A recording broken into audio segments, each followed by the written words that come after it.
اصول کے پکے وقت کے پابند، دونوں کو ہی پیسوں سے لگاوٹ تھی۔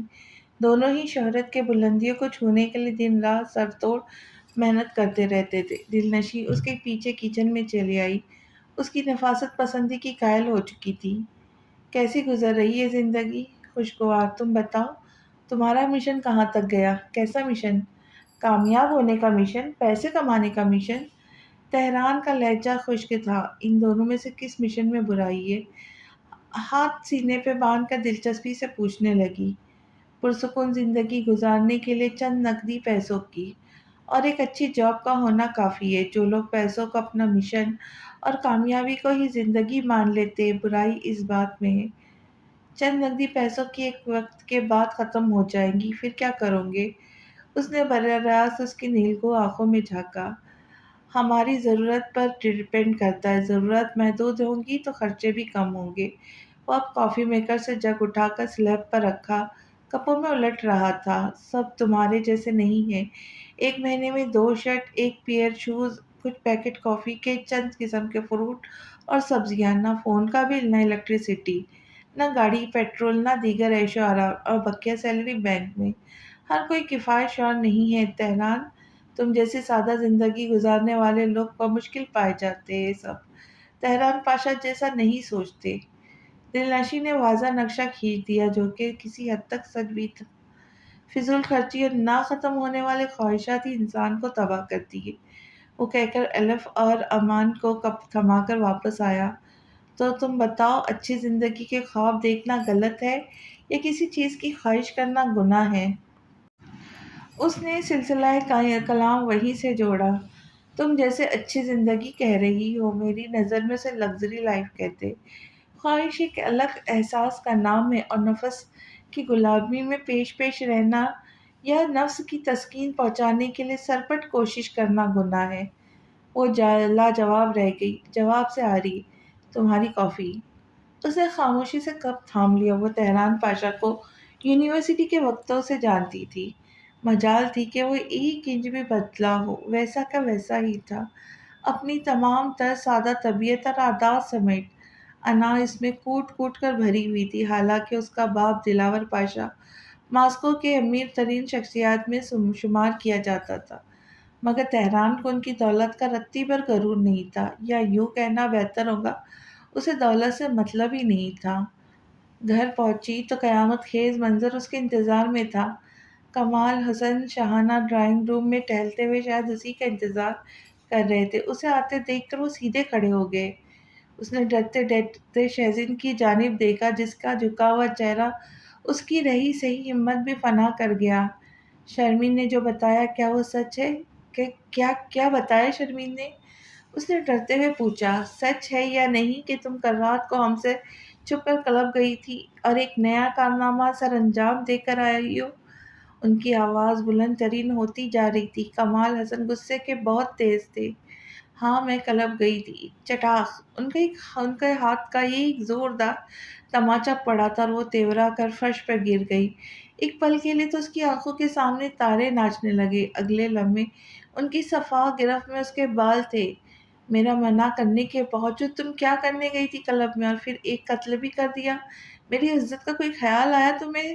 بذات اس نے ضبط کرتے ہوئے نرم لب بری طرح کچل ڈالے۔ بالآخر یہ کوئی نئی بات نہ تھی۔ ہر چھوٹی یا بڑی غلطی پر ان کا ہاتھ اٹھانا تو لازماً بات تھی، حتیٰ کہ وہ اپنی نفرت بھی بار بار جتا چکے تھے۔ کہاں سے آئی یہ پسٹل تمہارے پاس؟ کیا پوچھ رہا ہوں میں، جواب دو! ایک جھٹکے کے ساتھ اسے بے دردی سے دور پھینک دیا۔ اس نے سپاٹ لہجے میں کہا، مجھے نہیں پتا۔ اس کا بے باک انداز کمال حسن کو مزید تیش دے گیا۔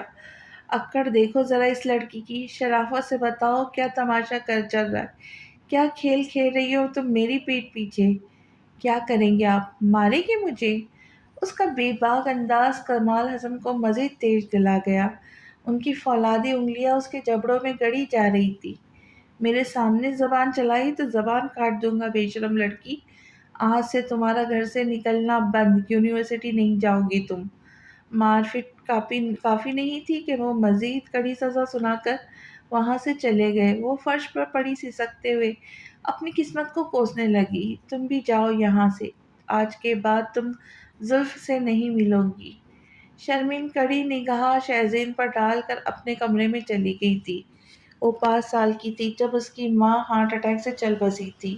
ماں کے بعد اسے احساس ہوا کہ وہ اس بے حس دنیا کے بھنور میں پھنس چکی ہے۔ باپ تو جیسے ماں کے مرنے کی انتظار میں تھا، فوراً دوسری شادی شرمین سے کر ڈالی۔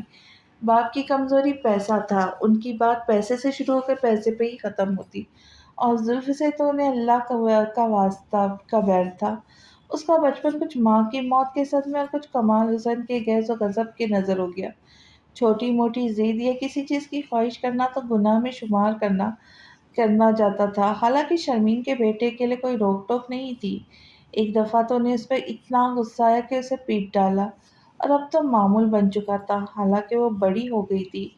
کمال حسن کو اسے تھوڑی عزت، تھوڑا احترام، تھوڑی آزادی تو دینی چاہیے تھی، یہ اس کا حق تھا۔ وہ کوئی مجرم نہیں تھی، ان کی اپنی بیٹی تھی، مگر کہاں! ڈاکٹر نے اسے ایک ہفتے بعد ڈسچارج کر دیا۔ احتشام نے ڈسچارج پیپر سائن کیا اور ہاسپٹل روم میں آ گیا۔ چلے؟ اس نے پوچھا۔ اس کا کوٹ اٹھا، باقی سامان اٹھانے لگا۔ زلف کی نظر دانستہ سرخ گلابوں کے بوکے پہ پڑی۔ اس نے تعجب بھری نگاہوں سے چیٹ اٹھائی۔ How fortunate person you are! کتنی خوش قسمت انسان ہو تم! اس کے لب زخمی انداز سے مسکراتے چلے گئے۔ زلف! احتشام نے پھر پکارا، بلکہ بغیر اس کا چہرہ دیکھا۔ یہ پھول کہاں سے آئی یہاں؟ اس کے تاثرات یکدم بدلے۔ زلف نے جواب دینے کی زحمت محسوس نہیں کی۔ سرخ رنگ کی چٹ اس کے ہاتھ میں پکڑائی اور بڑے ترش انداز میں اپنا کوٹ اس کے ہاتھ سے لیا۔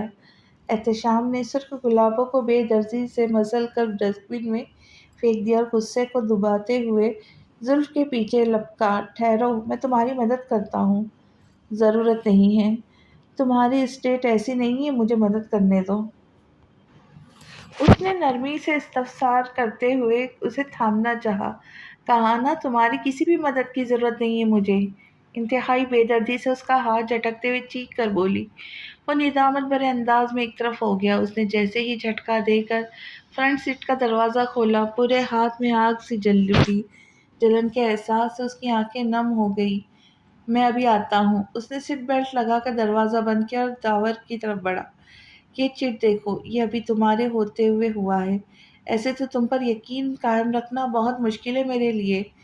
اس نے چٹ داور کی طرف بڑھائی اور وہ بہت بہت غصے میں لگ رہا تھا، بس نہیں چل رہا تھا کہ مشتبہ شخص اس کے سامنے آ جائے اور لمحہ ضائع کیے بغیر اس کی گردن مروڑ دے۔ ایسا کیسے ہو سکتا ہے؟ داور خود بے یقین تھا۔ وہ کوئی معمولی انسان نہیں تھا، بلکہ اس کام میں ماہر تھا۔ اسے 20 سال کا تجربہ تھا۔ تم کسی پرائیویٹ سیکیورٹی فرم سے بات کرو، کیونکہ مجھے زلف کے لیے ایک باڈی گارڈ کی ضرورت ہے۔ اب یہ معاملہ سنگین صورت اختیار کرتا جا رہا ہے، جیسے آپ کہیں۔ داور نے اس بات میں سر ہلایا۔ وہ لوٹا تو زلف نے سیٹ کی پشت سے ٹیک لگا کر آنکھیں موندی تھی، اس کی موجودگی محسوس کر کے بھی نہیں کھولی۔ آئی ایم سوری، بالآخر خاموشی کو اسی نے توڑا۔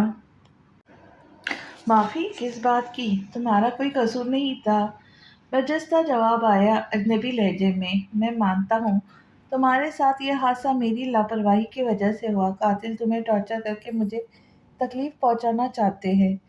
اس نے یکدم آنکھیں کھول کر اسے دیکھا۔ اس کے لبوں پہ مسکراہٹ تھی، خوبصورت مگر مضحکہ خیز۔ وہ لوگ کتنے نادان ہیں نا، جو یہ سمجھتے ہیں مجھے تکلیف میں دیکھ کر تمہیں تکلیف ہوگی۔ جانے وہ اس کا مذاق اڑا رہی تھی یا اپنی ہستی کا۔ احتشام لمحے بھر کے لیے لاجواب رہ گیا۔ رائل ڈیوڈ پلیس کے شاہانہ طرز کے ڈرائنگ روم میں تاشقہ جیا بے قراری سے زلف کا انتظار کر رہی تھی۔ ان دونوں نے جب اس سے اس حادثے کے بارے میں سنا تھا بہت پریشان تھی۔ پھپھو، خدا کا شکر ہے آپ ٹھیک ہو گئی، میں آپ کے لیے پریشان ہو گئی تھی، اتنے دن کسی کو بتا نہیں سکی، پھر ہمت کر کے ماما کو بتایا۔ جیا تو اسے آتے دیکھ کے فوراً لپٹ گئی۔ آپ کیسی؟ آپ ٹھیک ہے نا؟ آپ کو کوئی نقصان تو نہیں پہنچا نا؟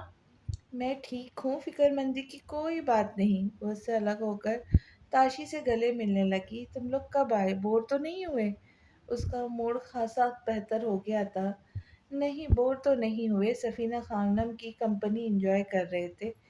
تاشی سپاٹ لہجے میں اس سے الگ ہوتی ہوئی کہنے لگی۔ سفینہ خانم نے نحوست سے سر جھٹکا۔ چلو کمرے میں چل کر بیٹھتے ہیں شالی، مہمانوں کے لیے اچھی سی چائے کا انتظام کرو اور رات کے کھانے کا اہتمام کرو، اس نے آواز لگا کر ملازم سے کہا۔ سفینہ خانم اور احتشام خاموشی سے یہ کارروائی دیکھ رہے تھے۔ یہ تمہارا کوٹ، اس نے زلف کا کوٹ بڑھایا جو جیا نے فوراً تھام دیا اور اسے سہارے دے کر کمرے میں لے گئی۔ سفینہ خانم سلکی ساڑی کا پلو لہراتے ہوئے اٹھی۔ آپ کہاں جا رہی ہے؟ گیدرنگ میں جا رہی تھی مگر تمہاری بیوی کے مہمانوں کی وجہ سے رک گئی۔ ان کا انداز کچھ جتاتا ہوا تھا۔ مظفر گاڑی نکالو۔ مظفر گیا نہیں ابھی تک؟ احتشام کی رگیں تن گئی۔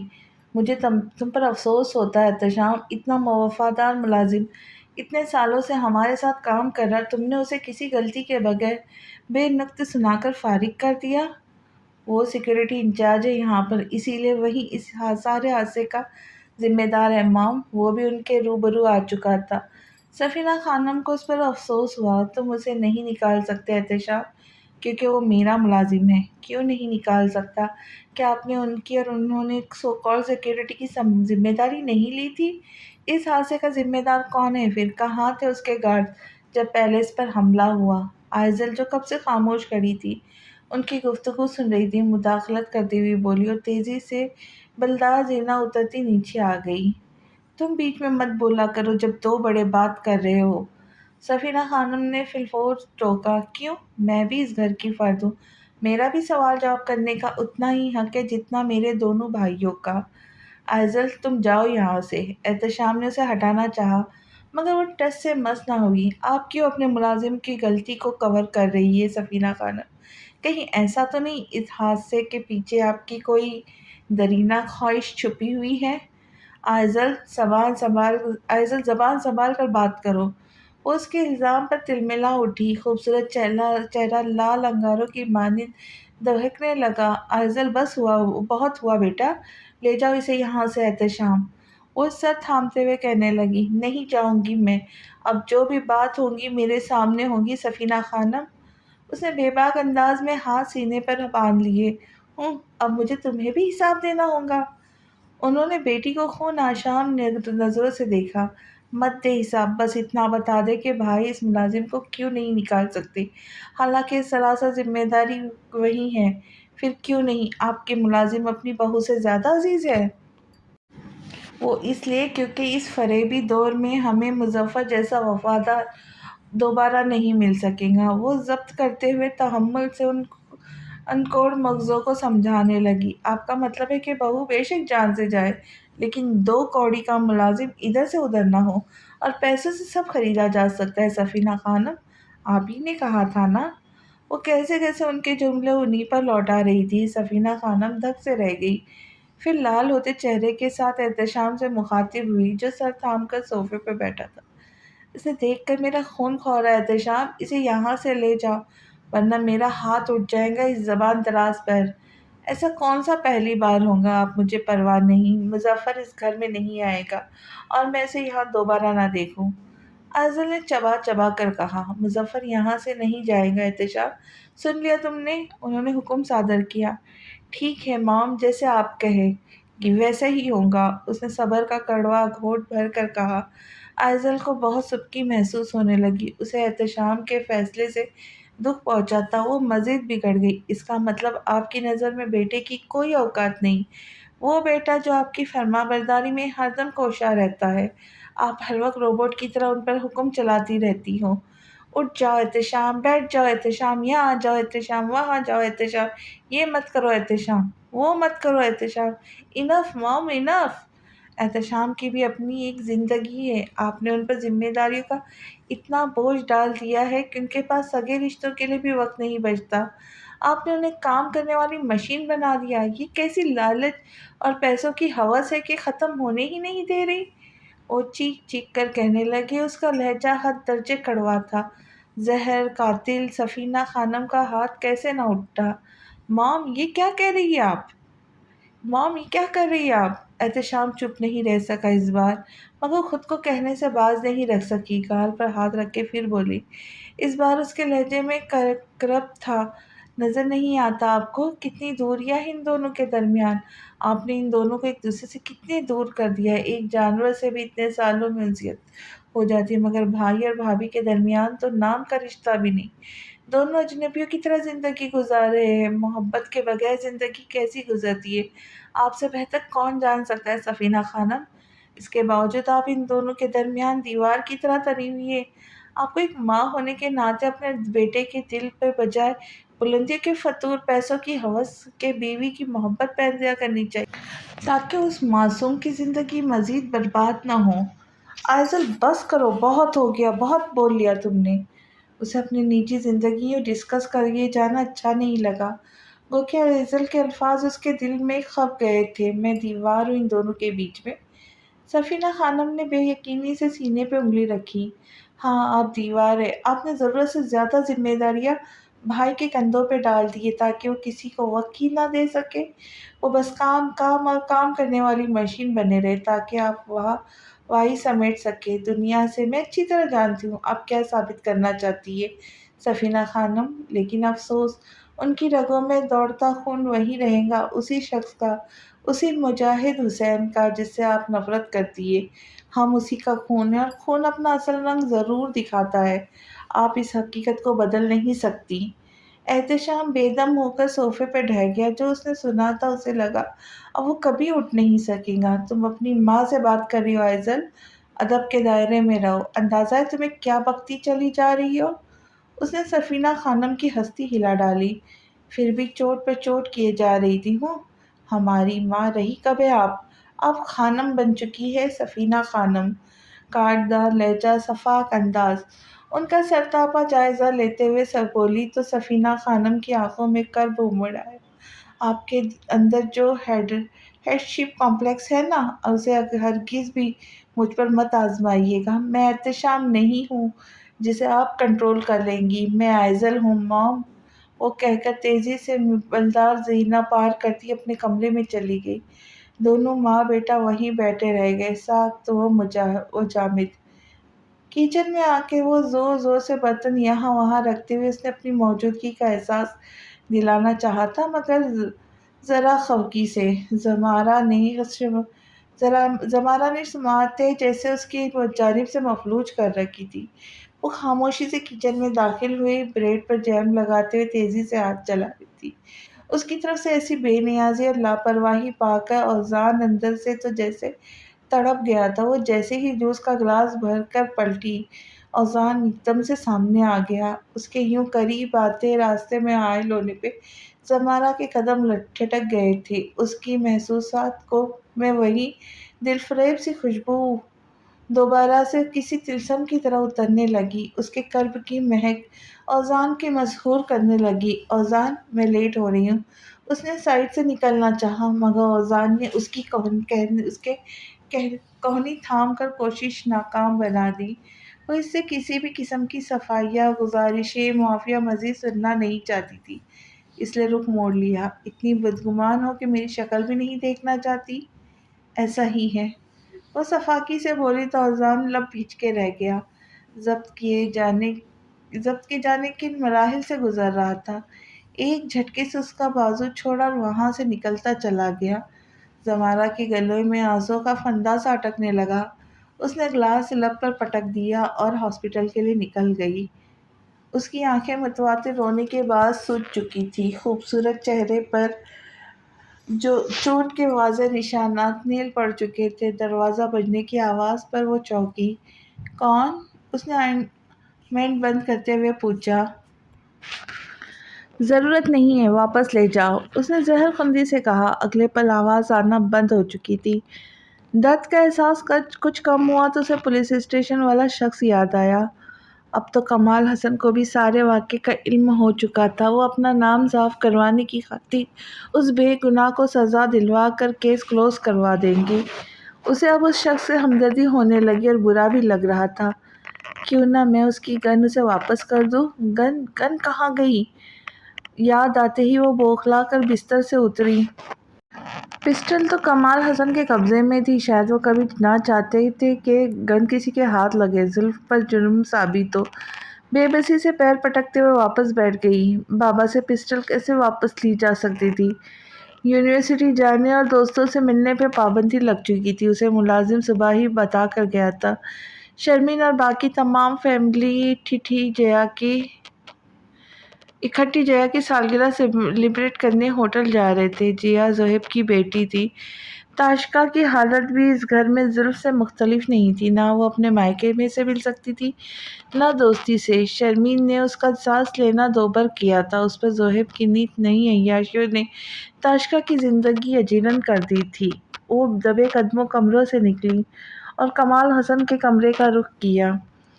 اب لاکر کا کوڈ اسے پہلے سے پتا تھا، اس نے جیسے ہی کوڈ ڈائل کر کے لاک کھولا، پسٹل وہیں پڑی تھی۔ اعصاب پر پڑا دباؤ دھیرے دھیرے سرکتا ہوا محسوس ہوا۔ جیسے ہی گن اٹھا کر پلٹی، کسی سے بری طرح ٹکرا گئی۔ جمشید تم؟ اس کا رنگ فک ہو گیا۔ جمشید شرمین کا بھائی تھا، وقت بے وقت اس کے سامنے نمودار ہو جاتا، اس کی بے باک نگاہوں سے زلف کو نفرت ہونے لگتی۔ مگر آج سچویشن الگ تھی، اس سچویشن کی نوعیت سے رد عمل دینا تھا۔ چوری کر رہی تھی تم بھائی کے کمرے سے؟ کیا چھپا رہی ہو؟ پیچھے دکھاؤ ذرا۔ اگلے ہی پل جمشید نے پسٹل اس کی گرفت سے چھین لی۔ اس نے ضبط سے آنکھیں مچ لی، وہ کچھ نہیں کر سکتی تھی سوائے اسے قتل کرنے کے۔ تمہیں قتل کرنے کے لیے گولی مارنے کی کیا ضرورت ہے؟ تمہارے پاس تو اور بھی بہت طریقے ہیں۔ وہ عجیب گھٹیا طریقے سے کہتا اس پر جھکا۔ وہ سرحد سے دور بت کی۔ یہ کیا بدتمیزی ہے؟ ٹھیک ہے، پھر میں کمال بھائی کو بتا دیتا ہوں کہ تم چوری کر رہی تھی۔ اس کی آنکھوں میں آتش فشاں جلنے لگا۔ آخر وہ ہی کیوں اتنی بدقسمت تھی؟ مت بتائے جمشید بھائی پلیز، اس نے گریہ زاری سے درخواست کی۔ یہ ہوئی نا بات، اب تم ذرا ہمارے تعلق پر بھی نظر ثانی کرو۔ اتنی اکھڑی اکھڑی رہتی ہو تم میرے ساتھ۔ جی میں سوچوں گی اس بارے میں۔ اس نے جان چھڑائی۔ Good girl. جمشید نے گال تھپتھپانا چاہا مگر زلف نے نفرت سے رخ موڑ لیا۔ پسٹل اس کے ہاتھ سے لے کر بھاگتی ہوئی کمرے میں چلی گئی۔ دروازہ اچھی طرح سے لاک کرنے کے بعد سکون کا سانس لیا۔ وہ پسٹل کو بغور دیکھ رہی تھی۔ اب تو اس نے اپنی زندگی داؤ پر لگانے کا فیصلہ کر لیا تھا۔ ویسے بھی اس کی زندگی کوئی اہمیت نہیں رکھتی تھی، نہ اپنے لیے نہ دوسروں کے لیے۔ کمرے کی کھڑکی پہ اداس سی شام اتری۔ زلف تو نوروز کی آنکھوں کی مانند، وہ گھٹنوں میں سر لیے کھڑکی میں بیٹھی ہوئی تھی، سوچے تذبذب کا شکار تھی۔ گن تو اسے واپس کرنی ہی تھی بہرحال۔ اگر اس شخص نے غصے میں آ کر اسے مار دیا یا پھر پولیس کے حوالے کر دیا تو معاملہ بگڑ سکتا تھا۔ پھر کمال حسن اسے گولی سے اڑا دیتے، یہ تو یقینی بات تھی۔ سر جھٹک کر اس نے کھڑکی سے نیچے شرمین کو جاتے ہوئے دیکھا تو فوراً اٹھی۔ کمال حسن آج ہی 2 دن کے لیے بزنس کے سلسلے میں گھر سے باہر گئے تھے۔ شرمین بھی جا رہی تھی، وہ شام سے پہلے نہیں لوٹی، اتنا تو اسے یقین تھا۔ گھر میں صرف تاشقہ اور جیا ہی تھے۔ اگر ان دونوں کو زلف کی غیر موجودگی کا علم ہو جاتا تب بھی وہ اس کا راز رکھ لیتی، اتنا تو اسے یقین تھا۔ اس نے پسٹل شولڈر بیگ میں ڈالی، ہیل اٹھا کر دبے قدموں سے چلتی ہوئی باؤنڈری وال سے باہر کود گئی۔ ٹیکسی نے اسے ٹھیک وہیں پہنچا دیا تھا جہاں پیچھا کرنے کے دوران ان کی گاڑی رکی تھی، جس کے بعد وہ شخص گاڑی سے اتر کر فار ویسٹ کی طرف گیا تھا۔ کیا کرتا اگر وہ فارسٹ میں؟ اسے تجسس ہونے لگا۔ فارسٹ اس کی سوچ سے زیادہ وسیع اور خوبصورت تھا۔ اس کا موڈ یکدم خوشگوار ہو گیا۔ اس کی مانند سوچیں بھی کمرے کی چاروں دیواروں میں محدود ہو کر رہ گئی تھی۔ ایسی زندگی کا تو اس نے تصور بھی نہیں کیا ہوگا کبھی۔ سرد ہوائیں، کھلا آسمان، آبشاروں سے گرتا پانی جو شاید سردی کی وجہ سے جم چکا تھا، ہر چیز کی اپنی خوبصورتی تھی۔ یکدم سکوت کو چیرتی ہوئی آواز کانوں سے ٹکرائی، جیسے کوئی لکڑیاں کاٹ رہا ہو۔ وہ تیزی سے آواز کے تعاقب کرنے لگی۔ ہاں، یہ وہی شخص تھا۔ وہ بڑے سے پتھر پر رکھ کر لکڑیوں کو کلہاڑی سے کاٹ رہا تھا۔ آستینیں کہنیوں تک فولڈ کی ہوئی تھیں۔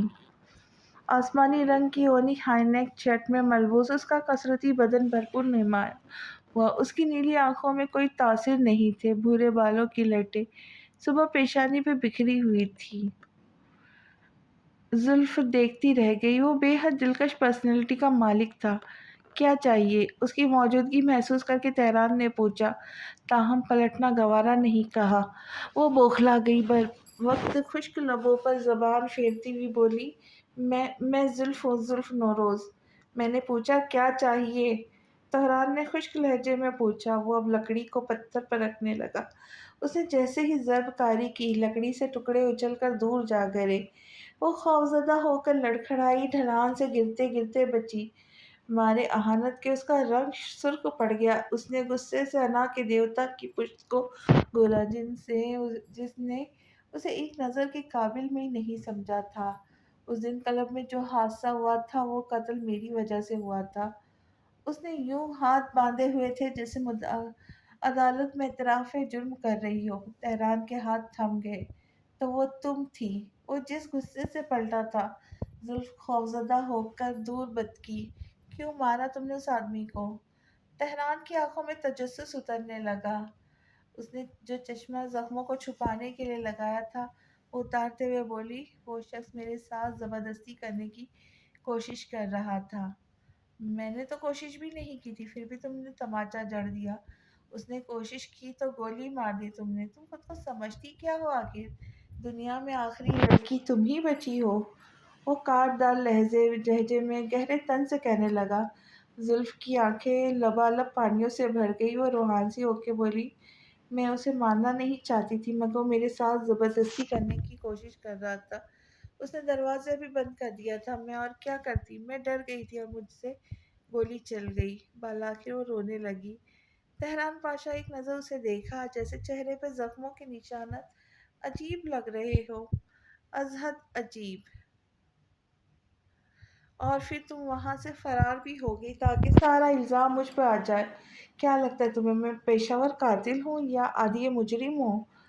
اس نے کینہ ور لہجے میں کہا، میں نے تو یہ سوچا ہی نہیں تھا کہ الزام تم پر آ جائے گا۔ کیا معصومیت بھرا انداز تھا! تہران پاشا غصے سے پیچ و تاب کھاتا ہوا بولا، پسٹل میری تھی محترمہ، ایسے یا ویسے الزام مجھی پر ہی آنا تھا۔ میں تمہاری پسٹل واپس کرنے آئی تھی۔ اس نے سلگتی ناک رگڑتے ہوئے بیگ سے پسٹل نکال کر اسے تھمائی۔ وہ الٹ پلٹ کر دیکھنے لگا، کیا کرو گے اب تم؟ کیا مطلب؟ مطلب کہ بابا تو ویسے بھی مجھے مار ڈالیں گے، تم بھی مجھے پولیس کے حوالے کر دو گے۔ اس نے نیل کو آنکھوں اٹھا کر دیکھا، وہ اس کی جانب دیکھ رہی تھی۔ تو تم کیا چاہتی ہو؟ وہ 2 قدم آگے آیا تھا۔ ابھی بھی ان کے درمیان بہت سا فاصلہ تھا۔ وہ اس کی آنکھوں میں دیکھ سکتی تھی، نہ طنز تھا، نہ تضحیک، نہ اس کے لیے کوئی نرمی تھی۔ پتہ نہیں، اس کے لبوں سے پھسلا، شکر مناؤ کہ وہ آدمی زندہ ہے، ورنہ۔ اس نے پلٹ کر پسٹل رکھی اور کلہاڑی اٹھائی۔ مطلب وہ آدمی گولی لگنے کے بعد بھی زندہ ہے؟ وہ بھاگ کر اس کے راستے حائل ہو کر بے یقینی سے پوچھنے لگی، اس کی بدقسمتی؟ تہران نے کندھے اچکائے۔ وہ بچوں کی طرح خوش ہونے لگی، پھر اس کے نظروں سے خائف ہو کر فوراً راستے سے ہٹ گئی۔ وہ اب لکڑیاں اکٹھی کر رہا تھا، پھر ڈھلوان سے اتر کر لمبی سڑک پر چلنے لگا۔ وہ بھی اپنے راستے پلٹ گئی، مگر جانے کیا ہوا، تیزی سے راستہ بدل کے اس کے قدم ہوئی۔ تمہارے پاس گن کہاں سے آئی؟ تم سے مطلب نہیں، یوں ہی پوچھ رہی تھی۔ دونوں چلتے چلتے کاٹیج کے قریب آ کر پہنچے تھے۔ تم یہاں رہتے ہو، فارسٹ کے بیچوں بیچ؟ اس نے خوشگوار انداز میں پوچھا۔ یہ میرا گھر نہیں ہے، یہاں صرف میں اچھا وقت گزارنے کے لیے آتا ہوں۔ وہ تیزی سے ڈھلان چڑھ کر اندر چلا گیا، چونکہ وہ عادی نہیں تھی اور اس نے ہیل پہنی ہوئی تھی، اس لیے اسے خاصی دیر لگی۔ جو ہی اس نے چھوٹے سے لاؤنج میں قدم رکھا، پہلے ہی مرحلے میں شراب کی بوتلوں کا ڈھیر دیکھا۔ پاس ہی ایک سرخ رنگ کا نسوانی کوٹ پڑا تھا۔ یہاں صرف میں اچھے وقت گزارنے کے لیے آتا ہوں۔ اس کے کانوں میں ان جملوں کی گونج سنائی دینے لگی۔ یہ اچھا آدمی نہیں ہے، لب کپائے۔ اس کا دل دہل گیا، عجیب سے وسوسے اور خدشات سر اٹھانے لگے۔ وہ تیزی سے باہر نکلی اور ڈھلان سے اترتے ہوئے اس کے پاؤں میں موچ آ چکی تھی۔ اس کا سانس پھولنے لگا مگر وہ سرپٹ دوڑی جا رہی تھی۔ ہائی وے پر رک کر لمبے لمبے سانس لینے لگی۔ شکر ہے عزت بچ گئی، اس نے پیشانی سے پسینہ پوچھتے ہوئے زیر لب کہا۔ تم نے کیا لڑکیوں کو ہراس کرنا شروع کر دیا ہے؟ اذان جعفر شرارت سے چھیڑتے ہوئے اندر داخل ہوا۔ کیا بکواس کر رہے ہو؟ وہ کچن میں نئی کیبنٹ سیٹ کر رہا تھا، وہیں سے بولا۔ فارسٹ میں لڑکی دیکھی میں نے، آندھی طوفان کی طرح بھاگتی ہوئی۔ کیا بات ہے بھائی، اس دن بھی کلب میں چماٹ پڑا تھا۔ تمہارے کرتوت مجھے ٹھیک نہیں لگ رہے پاشا۔ بکواس بند کرو، ایسا کچھ نہیں ہے۔ ہاں ہاں ہاں، تو کہتا ہے تو مان لیتا ہوں، نہ بھی کہتا تب بھی۔ اور اوزان اس کی فطرت سے بخوبی واقف تھا۔ فروٹ کی ٹوکری سے سیب اٹھا کر چک مارتے ہوئے جست لگا کر سلپ پر بیٹھ گیا۔ کس لیے بلایا ہے؟ کوئی کام تھا؟ ریس کب ہونی ہوتی ہے؟ تہران اسٹول سے اتر کر اسی پر بیٹھ کر ہاتھ جھاڑتا ہوا پیچھے پوچھنے لگا۔ اوزان کے چلتا منہ کو بریک لگی۔ ریس جو ماسکو میں الیگل ہے؟ تہران نے اس بات میں سر ہلا کر تصدیق کی۔ کیا بات ہے باس، کوئی مسئلہ ہے تو بتاؤ۔ وہ اس بار قدرے فکر مند نظر آنے لگا۔ پیسے چاہیے یار، اس نے سر داؤ بھری اور اعصاب ڈھیلے چھوڑ دیے۔ مجھ سے لے لو، برجستہ آفر آئی۔ تمہاری ابھی نئی نئی شادی ہوئی ہے، میں تمہیں پریشان نہیں کروں گا۔ کیسی بیگانوں جیسی باتیں کر رہے ہو؟ وہ ناراض ہونے لگا۔ تم یہ بتاؤ ریس کب ہوگی؟ اتوار کی شام، یعنی کل؟ اوزان نے اس بات میں سر ہلایا۔ تم انکل سے کیوں نہیں مانگتے؟ اس نے کتراتے ہوئے پوچھا۔ پیسہ کمانے کے لیے جان لگانی پڑتی ہے، میں بھی لگا کر دیکھتا ہوں، پھر یا تو پیسہ رہے گا یا جان۔ اس نے کسی کے الفاظ دہرائے تھے۔ اوزان ایک دم گھبرا کر سلپ سے پھسلا۔ تم ہوش میں ہو تو وہ جان رہے گی یا پیسہ؟ یہ کیسی باتیں کر رہے ہو؟ دیکھو، اگر تمہارے دل میں کوئی بات ہے تو ابھی بتاؤ، ایسے میں تمہیں ریس میں حصہ نہیں لینے دوں گا۔ پریشانی کی بات نہیں ہے، اس نے مطمئن انداز سے کہا، مگر اوزان کو اس کا انداز کھٹک گیا تھا۔ میں اس یاری کی خاطر بے تحاشا پیسہ تمہارے قدموں کے نذر کر دوں؟ پیسوں کی کیا اوقات ہے؟ اسے خفگی سے گھورتا ہوا اچھل کر دوبارہ سلیب پر بیٹھ گیا۔ جانتا ہوں میں۔ تہران اس کا شانہ تھپکتے ہوئے دوبارہ مصروف ہو گیا۔ اور سناؤ، کیسی گزر رہی ہے تمہاری لو لائف؟ حسین، خوشگوار۔ اوزان کے لبوں سے دلکشی سے مسکراہٹ رہی۔ اسے دیکھ کر تہران بھی مسکرا دیا۔ ٹھیک ہے، میں چلتا ہوں، پھر اتوار کی شام کو ملتا ہے۔ خبیث کی اولاد، باس کو پتہ چل گیا تو کاٹ کھانے کو دوڑے گا۔ ہاں ہاں ہاں۔ تہران اس کے زہریلے انداز پر قہقہہ لگا کر ہنس دیا۔ زلف اپنے بستر پہ دبکی ہوئی تھی۔ اچانک کھڑکی کھلنے سے سرد ہوائیں اس کے وجود سے ٹکرائی تو سٹپٹا کر اٹھ گئی۔ تبھی ایک دم کمرے میں ایک روشنی سی چمکی، وہ خوفزدہ ہو کر چیخ اٹھی۔ سیل فون کی روشنی جیسے ہی مقابل کے چہرے پہ پڑی، اس کے تاثرات نفرت اور قہر انگیز ہو گئے۔ جمشید بھائی، یہ کیا حرکت ہے؟ آپ اس وقت میرے کمرے میں کیا کر رہے؟ نکل جائے یہاں سے۔ اس کی آنکھوں میں عجیب سی چمک تھی۔ وہ معنی خیزی سے مسکراتے اس کی طرف بڑھ رہا تھا۔ زلف خوفزدہ ہو کر اپنے آپ میں سمٹنے لگی۔ میں نے کہا چلے جائے یہاں سے، ورنہ میں چیخ چیخ کر سب کو بلاؤں گی۔ اس نے چیخنے کے لیے منہ کھولا ہی تھا کہ جمشید نے اس کی چیخیں دبا دی۔ میرے ساتھ چلو آج ایک پارٹی میں، ورنہ میں تمہاری ان حسین تصویروں کا کیا کر سکتا ہوں تم سوچ بھی نہیں سکتی۔ کوئی اتنا گھٹیا کیسے ہو سکتا ہے؟ اس کا دل چاہا تھا اس شیطان کا منہ نوچ ڈالے۔ جمشید بھائی ایسا نہ کریں، ملتجی ہو کر کہا۔ تو چلو شاباش، اٹھو جلدی سے تیار ہو جاؤ، ہم جا رہے۔ حکم صادر کیا گیا۔ وہ خود پر جبر کرتے ہوئے اٹھی۔ اس کی قسمت میں شاید مثبت اور خوشگوار ہونا لکھا ہی نہیں تھا، وہ تھی ہی منحوس۔ اس کا باپ ٹھیک کہتا ہے، وہ خود کو کوستے ہوئے بے دلی سے کبرڈ سے ڈریس نکال کر پہننے لگی۔